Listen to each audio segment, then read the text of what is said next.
questions based on SAT math concept. If you answer them right, you are ahead of 90% of the students taking the exams. Let's get to it. Pause the video, answer it on your own, and then let's go. The price of a jacket is increased by 20%. During a sale, the new price is then decreased by 20%. What is the overall percentage change from the original price? Classic SAT question. Strategy to answer percentage question is based on the concept given to you. You can do whatever you want to do with this question, but this is the way I want you to approach it. Start with initial price, right? Don't make it too messy. Let's make it 100%. Every price always start with 100%. If it increase by what? 20%, well, it's going to be 120. 20% of that, 120. But this is the key. It decreased by what? 20% again. What is decreasing? This one. Therefore, find 20% of 120. And that will give you what? 24. Therefore, what is the percentage change? 96%. You see the difference? Now, they want you to calculate the percentage change.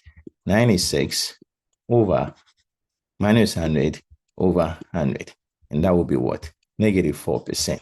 In the process, we are decreasing by 4%. This is the way you do it. You can try other ways, but this, if you read it and go by, this is straightforward. It increased by 20%. We decrease the 20% of the 120. And we subtract it from the 120, and that will give you the 96. And the 96 minus 100 over 100 is the percentage change of 4%. This is also classic SAT question. These are the two equations given. How many solutions does the system of equation have?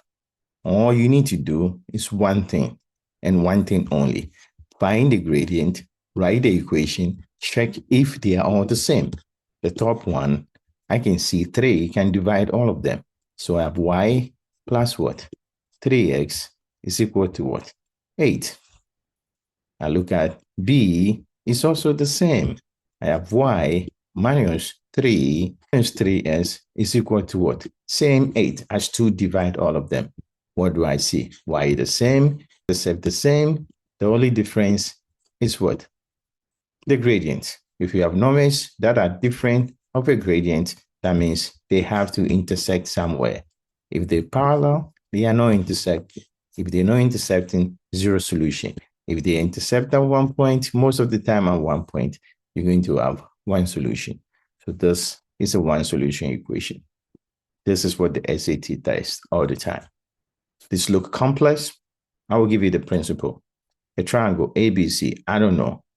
The measure of angle A, this it says 90 B degrees. B is what? 65 A degrees.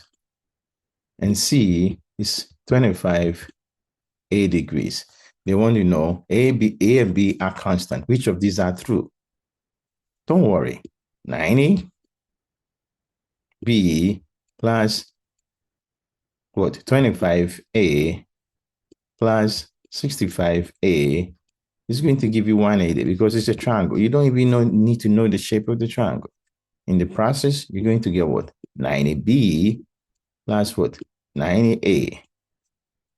And this is equal to 180. If you divide, you have A plus B is equal to what? 2. Because the 90 cancel, and this divide by 2. So you have A plus B is equal to 2. Now, this is the principle you have to pay attention to. The cos of a certain number angle is sine of what? 90 minus x of that number. Therefore, if you have cos 30, then you're going to have sine 90 minus 30, which is equal to what? 60.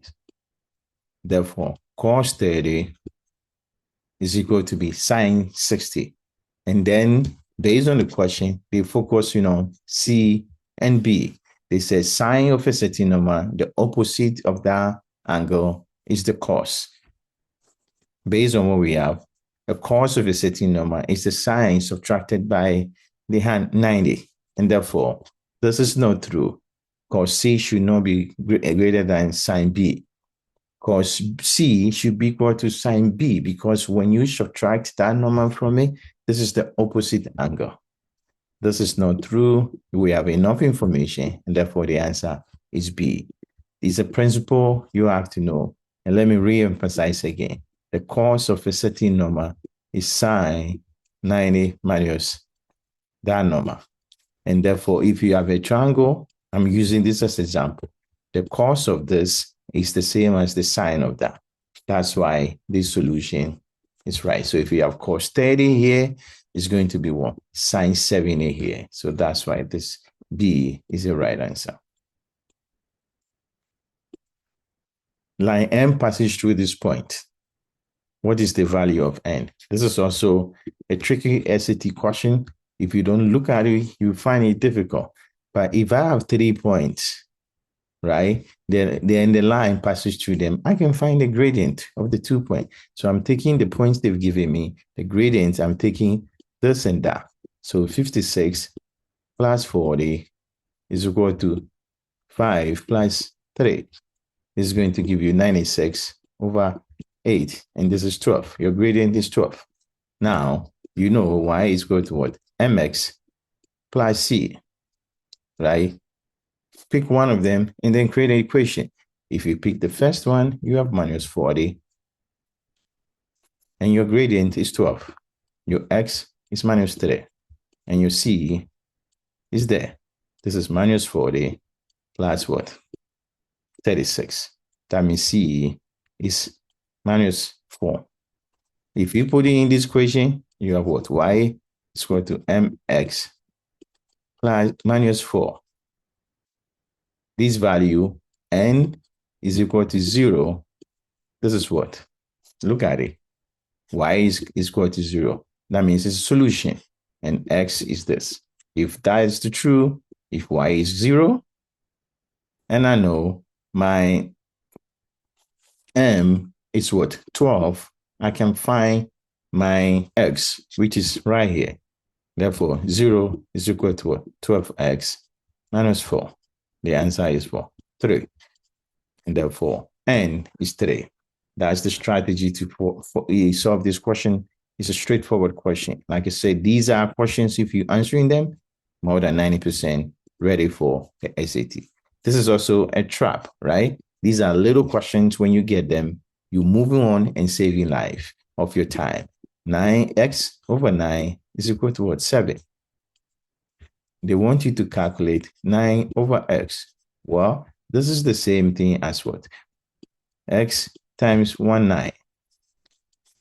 Now, 9 flip up and the x go down. That means the whole equation has been flipped up. Therefore, this is going to be 1/7. You don't have to waste too much time on it. You can calculate it in normal, find x, which you multiply 9 times 7, and then you do it the same thing. It's not an easy way, common sense approach is what I've shown you. This is percentage question again. Be careful. They are there for you to make a mistake because of the way it's a word problem. The student practice test score increases from where? 64 to 80. So the initial 64 and the new one is 80. What is the percentage change? There's a formula for percentage change you should know. That means the final minus the initial over the initial times 100. The final one was 80, initial 64 over initial times 100. What do you think? This one is going to give you 25% if you calculate it. Straightforward, but know the concept and you know how to use the equation.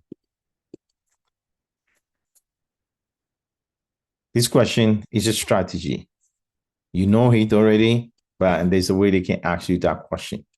The equation of this is graphed in the XY plane. How many distinct red solutions does the equation have?